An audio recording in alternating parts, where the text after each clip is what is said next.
안녕하세요. 저는 서울대 출신으로 25년 동안 수능 영어와 고등 영어를 전문으로 가르쳐온 강사입니다. 지금 보이는 이 글은 제가 직접 썼던 칼럼입니다. 국내 최대 입시 커뮤니티에서 베스트 칼럼으로 선정되었고 그 계기를 통해 멘토 등급을 받았으며 지금까지 11년째 활동 중입니다. 작년에는 다들 아시는 대형 과외 플랫폼에서 전체 1위를 한 적도 있습니다. 이 채널에서는 그 어떤 영상보다 여러분께 실질적으로 도움이 되는 내용을 만들고자 합니다. 믿고 보셔도 좋습니다. 오늘 영상은 많은 학생들이 정말 어려워하는 긴 주어 해석법, 그 중에서도 기초편입니다. 초보편이라 노베이스를 위한 해석 꿀팁들도 꽉 담겨 있으니 놓치지 마세요. 이걸 토대로 앞으로 심화 내용까지 단계별로 시리즈 영상으로 준비할 예정이에요. 자, 바로 시작하겠습니다. 주어가 특정된 배출물을 직접적으로 반영하는 환경세인데요. 간단히 말하면 이러이러한 환경세는 이라는 거죠. 따라서 환경세가 주어의 핵입니다. 즉 한국어는 주어의 핵이 주어가 끝나는 부분에 있죠. 그런데 영어는 반대예요. 주어가 길 경우 영어에서의 주어의 핵은 맨 앞에 있어요. 한국어랑 반대. 그래서 영어는 핵인 명사를 먼저 쓰고 이 핵을 설명, 즉 수식하는 말들이 이어져요. 학생이란 명사가 주어의 핵이고 그 뒤로 이걸 수식하고 설명하는 말들이 오죠.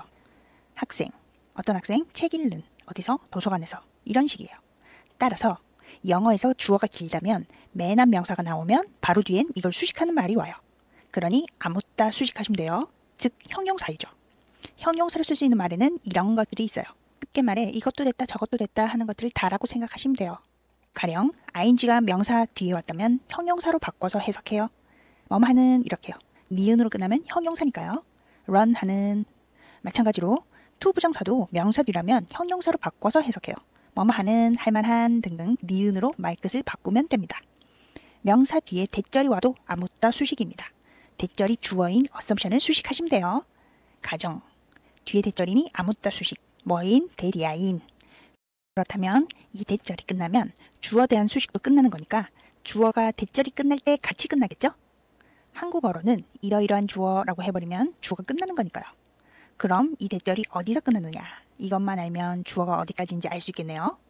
대절이 어디서 끝나냐면요. 모든 절은 완전합니다. 그래서 이 대절도 마찬가지예요. 따라서 대절 안이 완전해지면 거기까지가 대절인 거니까 끊으시면 돼요. 그럼 여기까지가 주어. 즉 수식하는 말 자체가 다 완성되는 곳. 그래서 수식이 일단락이 되는 곳. 여기까지가 주어입니다. 그런데 일단락 되는 곳이 어딘지 어려우시죠? 간단히 정리드리면 절 안이 능동태 문장일 땐 절 접속사, 주어 동사 목적어. 이게 기본이에요. 그리고 수동태 문장일 때는 주어 다음 비동사, PP 오면 보통 완전해요. 그런데 가끔 능동일 때 동사가 누구에게 뭘 줬다라는 식이면 즉 동사가 사용식 동사라면 SV 명사가 2개 와요. 즉 목적어 2개. 근데 사용식 동사를 다 암기하긴 힘드니까 꿀팁 알려드릴게요. 만약 SVO 뒤에 이렇게 명사가 와 있다면 명사는 항상 주목보 즉 문장 필수 요소 중 하나거든요. 따라서 명사가 왔으니 문장 필수 요소가 나온 거니까 아직 앞에 대절 문장이 안 끝났구나 하고 짐작 가능하므로 이 명사 뒤까지 대절을 연장하시면 됩니다. 그리고 해석은 SVO 뒤에 또 명사, 즉 문장 필수 요소가 오는 건 사형식 아니면 오형식밖에 없으니까 에게를, 사형식를 어떡하게, 오형식. 해석 시 적절한 걸로 고르시면 됩니다. 그럼 4, 5형식 동사 암기 필요 없어요. 그럼 만약 SVO 뒤에 형용사가 왔다면 이것 역시 앞에 명사를 수식하거나 앞에 명사에 대한 보충 설명이라 앞에 명사와 의미상 이어지니 여기까지 연장. 쉽죠? 어차피 부사는 언제나 떨거지 처리, 삭제니까 문제될 거 없고요. 더 자세한 해석법은 차차 영상 올릴게요. 그리고 만약 that SVO 혹은 수동태 that SVPP라서 완전하다 싶었는데 그 뒤에 또 준동사, 즉 to 부정사나 ing 오면 어떻게 하면 되냐면요. 부정사와 ing는 문장 필수 요소 주목보 자리가 아니면 근데 이미 주목보 자리 지났죠? 대절이 일단 완전해서 끊었으니까요. 그래서 이렇게 이미 한번 일단락 된 후 올 경우 어차피 바로 앞에 있던 말들에 대한 덧붙인 설명이거든요. 그러니 얘들이 와도 앞에 대절 수식절이 연장된다 생각하시면 돼요. 앞에 대절에 대한 덧붙인 설명이니까요. 그런데 이런 준동사들은 뒤에 보통 목적어가 와요. 그래서 투부정사나 ing랑 그 뒤에 온 얘들의 목적어는 한 덩어리가 돼요. 몰랐다면 매우 중요하니 기억하세요. 그러니 투부정사 ing 뒤에 목적으로 명사 하나가 오면 거기까지 끊으면 일단락 됩니다. 즉 대절에 주동목 이렇게 와서 끊었는데 이렇게 다시 투부정사 오면 이 부정사 뒤에 보통 예의 목적어까지 오니까 여기까지 연장됩니다. 따라서 여기에서 수식이 일단락돼요.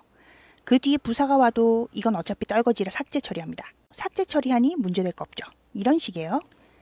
가정, 데디아인, SVO 다 나와서 여기서 끊었는데 다시 투부정사가 나오네요. 근데 어차피 앞 내용 대한 설명이니까 말 되게끔 해석하시면 되는데 부정사는 뭐뭐 하기가 제일 많죠. 그래도 안 되면 뭐뭐 하게 하도록 뭐 이런 식으로 하시면 돼요. 그래서 품기 위해 이렇게 했고 얘의 목적어가 또 온다고 했죠. 그래서 다양한 상황들을 까지가 일단락입니다. 그리고 뒤에 전명구 in this way라는 삭제 처리 해석은 하시고요. 그러면 일단락이 이미 됐죠. 그래서 동사가 딱 나오죠. 안 그래도 일단락 돼서 딱 끊었는데 동사 is가 나와주니까 아 여기까지가 주어가 맞구나 이렇게 확신이 들죠. 이런 식으로 해석하시면 됩니다. 참고로 데디아인 가정 이렇게 얘기했었는데 긴 말에는 뭐뭐인을 붙이면 쉽게 수식 가능해요. 대절뿐 아니라 전명구 등 다른 데도 적용 가능하니 알아두시고요. 다시 돌아와서 이렇게 해석해서 말이 되면 맞는 거예요. 모든 판단은 말이 되는지로 점검하시면 됩니다. 이건 모든 영어의 공통이에요. 기억. 즉 영어는 앞에 뭐가 왔는지에 따라 뒤에 자리가 결정되는 구조이고 이에 따라 후보가 몇 가지로 압축되니 그 중에 가장 빈도가 높은 것부터 해석해보고 말이 되면 맞는 거예요. 다 이런 식입니다. 그러니 이 해석법을 반드시 자기 것으로 만드세요. 자 그럼 더 자세히 말씀드릴게요.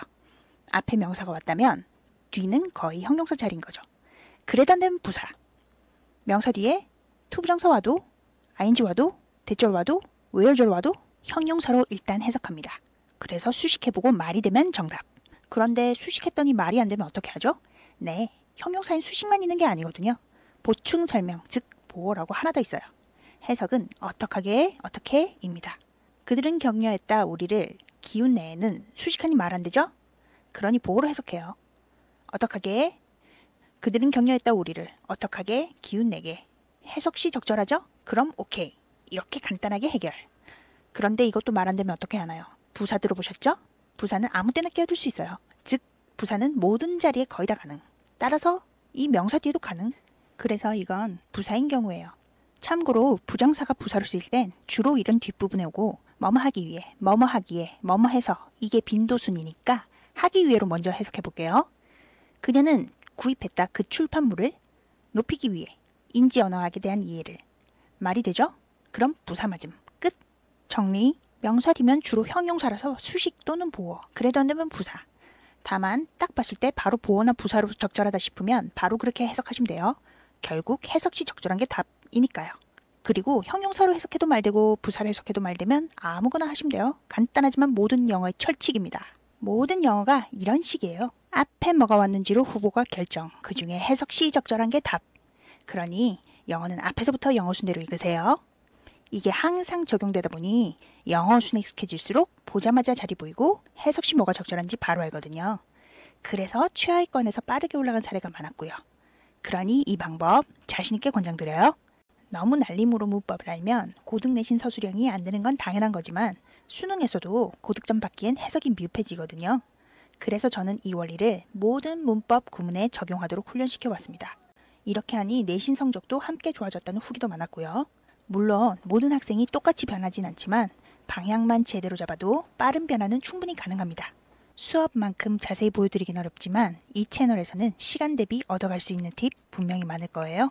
이상으로 긴주어 해석법 초보 단계에 대해서 알아봤어요. 다음 영상에서는 긴주어를 만드는 과거분사에 대해서 알아보도록 할게요. 굉장히 헷갈리는 부분 중 하나죠. 과거 동사랑 모양이 똑같아서요. 더 이상 고민 없이 그리고 빠르게 어느 영상에서도 볼 수 없던 정리로 보여드릴 예정이니까 기대 많이 해주세요. 좋아요, 구독은 큰 힘이 됩니다.